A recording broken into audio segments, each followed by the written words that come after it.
Afternoon, fairly late, took photographs, and she took a photograph from standing on the balcony through that window, and she saw a man dressed in some garb of sort of the early 1900s hovering in the space with a moustache. And then when she looked back on her digital camera, you could see him, and she couldn't believe it. She came running to me because she said, "This guy."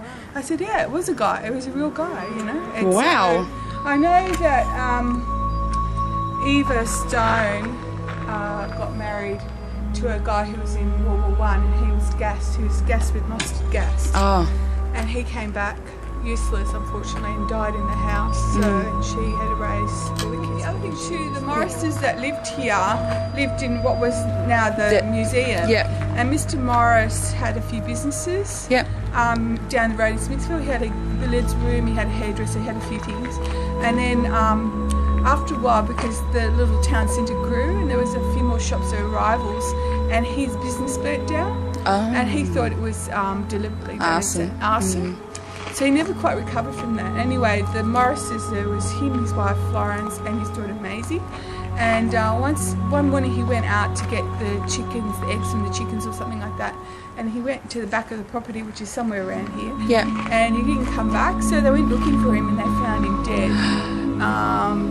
Suspicious? Yeah, they said that someone had killed him, but I think the real reality was that he hung himself. Morrises, who bought the council chambers, which is now the museum, Maisie was an only child, so she was pretty much controlled and dominated by her mother, and she really wasn't. She never got married, but she did have a boyfriend of sorts that she loved very much, but her mother disapproved of, so she never married him. And unfortunately, he died before Mum died.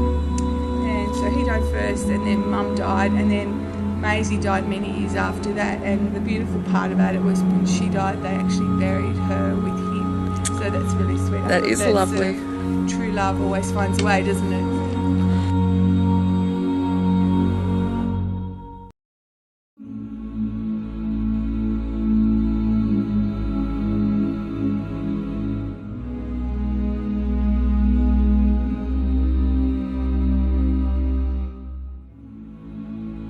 So there's all the blacksmith's forge there.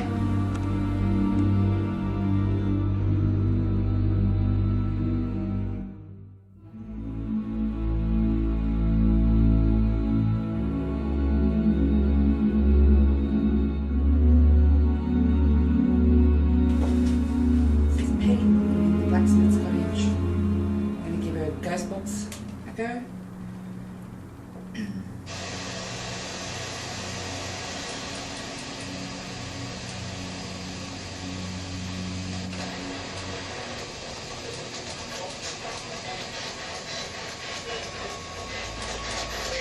Is there someone in here who'd like to speak to me? You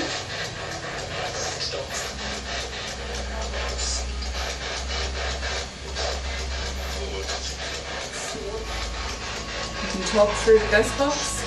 Did you just say forge twice?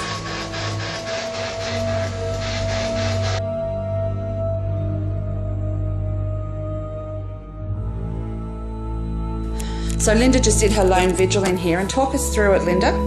Okay, I was just sitting here, and I just saw the photo of Eva up on the piano. So I was asking about Eva, how long she lived here, all that sort of stuff. Then I asked her if she's here, could she try to make the temperature go down to 10 degrees even? On your mel meter? On my mel meter. So it did start creeping down, but then went back up slowly. And then I said, okay, can you try again? If it's you, can you really try again? So it did go down to, the lowest was it 10, no, 11 And then after about 5 minutes, it started to creep back up to where it was, which was 12 point something, 12.6 I think it was. So it went down a little bit. She was trying. She was trying, but didn't get right down to 10. But we might be the only ones that have been talking to her for a while. So we'll see what happens next. So Alex, we're in Slab Hut at Fairfield, which was actually somebody's home. Yep. Just have a little look around. It's just this tiny little room with a fireplace. And then it's got this outdoor area that was the kitchen. So Alex is sitting at the dining room table here, and we just did lone vigils. Yep. So he's in here on his own. And talk me through your lone vigil. Yeah, so I was sitting here asking sort of questions about how many people lived here, what you do for a living, that sort of thing. And if they wanted to communicate, I said there's a device on the floor, and if you go near it, it will go off. And I, of course, demonstrated for any spirit that was going to do it. So there's a REM pod on the floor. Yeah.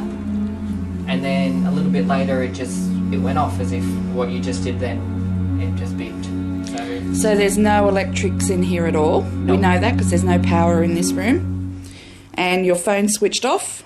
Well, it was over here. So Yeah, and I was sitting, like you can see in the distance. yeah. So I thanked them and asked them to do it again, but they didn't. But it's only the first vigil. Okay.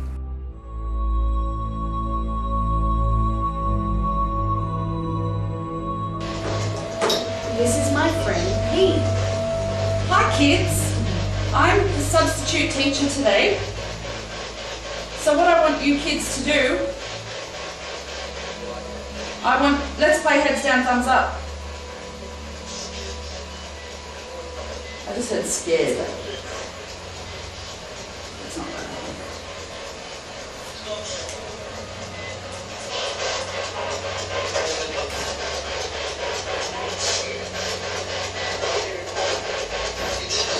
Who likes that game?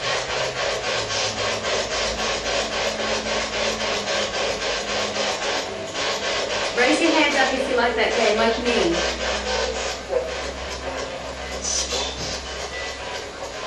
Can you tell us your name?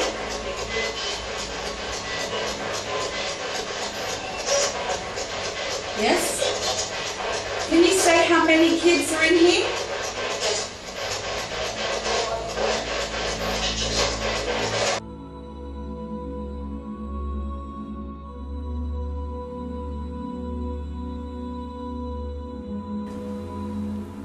You have a very nice home. It's very cozy. Did you hear that? Was that one of you? No. So I must have been on the porch or something. I thought it happened I heard it back here. yeah, I heard it back there as well. At the back. Yeah, that's what I heard too. Could you make that noise again?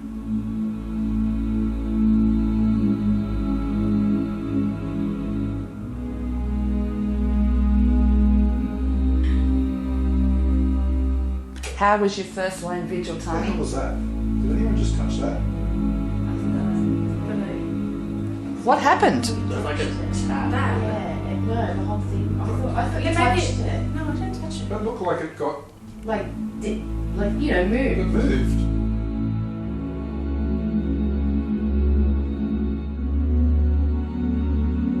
So I was in here at I was calling it the Wheatley's. Is that the right general store? It's the shop. And I was behind the counter looking at their products, and I had the recorder here and a REM pod down here, and I had the millimeter in my hand, and I was saying, like, there's Weet-Bix box behind it. I was like, oh, you're selling Weet-Bix. I like Weet-Bix, but I like Fruit Loops better.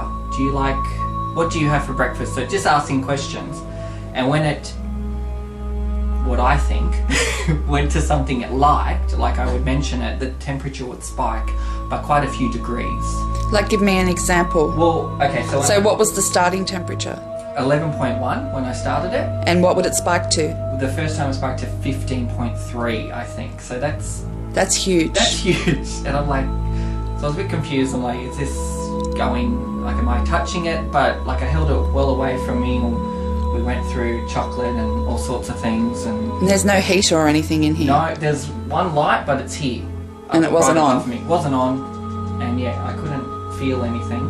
But yeah, so it went about 3 or 4 times, up to minimum 12.2 or 3, I think. And the highest was 15 point, I think it was 3. I have it all recorded, but yeah.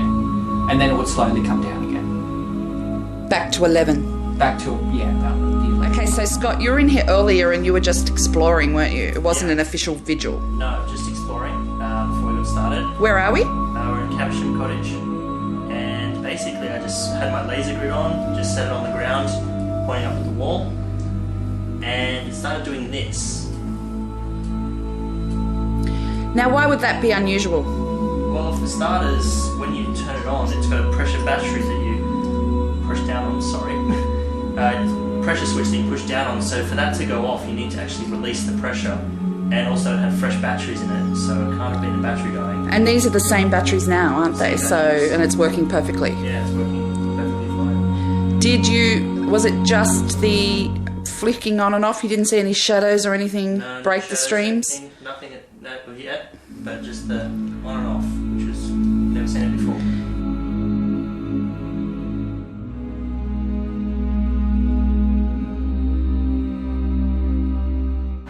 Okay, Daz, so tell us what just happened.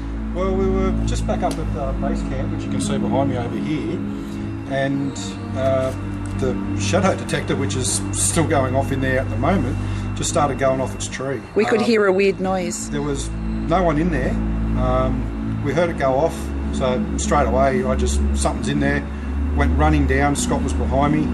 We got into the room where it's still going off now, and there was no one in there, and it was literally just going off like a frog in a sock. There was, it's like a dash dash dot dot. It's not a constant beep. I've never heard it do this before. When I set it up earlier to make sure it was working, you would get like a constant beep. So when the beam's broken, you just get a constant sound. But for some reason at the moment, it's very Morse code-ish. It's like it's trying to say something. I've never heard it do it before. It's really bizarre. Is there any way, there's no shadows can get in here, no, to break the IR light? I sat in here for 20 minutes and it didn't go off once, unless I walked in front of it or when Scott walked in front of it to come and get me. So where's it setting? Where's it aiming? the other one's over there in the corner. So it's going straight across there to... Is there anybody in between? No, we're well clear. And it shouldn't be picking up there in the doorway either. Well, it was empty when we first heard it. There was no one in here when we first heard it. Tell us how these shadow detectors work, because it's just doing amazing things tonight. Once the shadow detector is actually turned on, it is an IR light in front of the sensor. If anything does cross in front of that sensor, the more light that it actually blocks out, the faster the sensor reads, so the faster the beeps. If something blocks it completely, we get a large series of beeps to basically just one long screen. If it's slowly starting to impede on that light beam, it's very slow, very intermittent sort of beeps.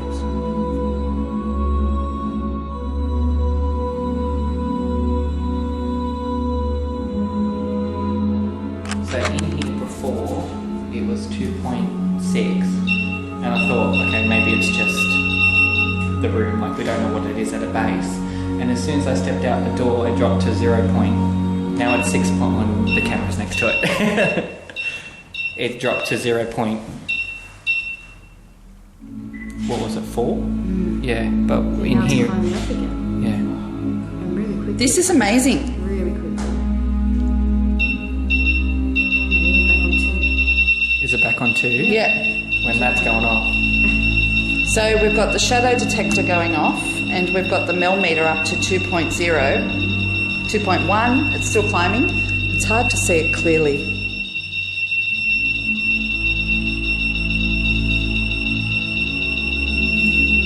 .4? No. Hang on. Let me turn this off. The funny thing was, it started going off and we were discussing whether we were going to do the Ouija board session. Yeah. But it's like this is where it wants it to happen. It either wants it to happen to here or it really doesn't want it to happen here. It's gone to 2.2. Well, either which way now it's happening here, so whether it wants to or not. 2.1,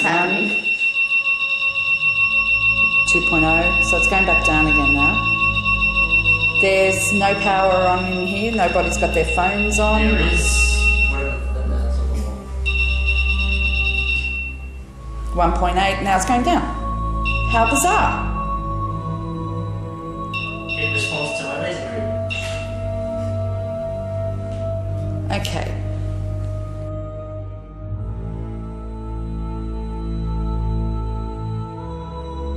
Tell me what just happened. Right, so we were all up here, the entire team, in the base camp area, the shed, and we heard the shadow detector going off in the museum part.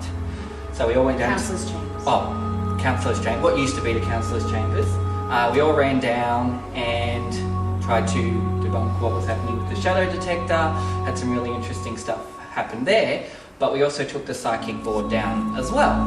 So it started with the four of us, myself, Tani, Linda and Daz, but not a lot of action until we kind of invited whoever was in the room onto the board, and Tani started asking some questions. Just started asking some questions. So we asked him how old he was, and it turned out he was 23, and that he had a girlfriend, and that he died in 1935. Did he have a name? Yes, so Yes. he spelt out N-I-L-L-E, and we're like, And then the last name was H-A-R-M yeah. for harm. So we thought, did he harm someone or did someone harm him? But that wasn't the case. No.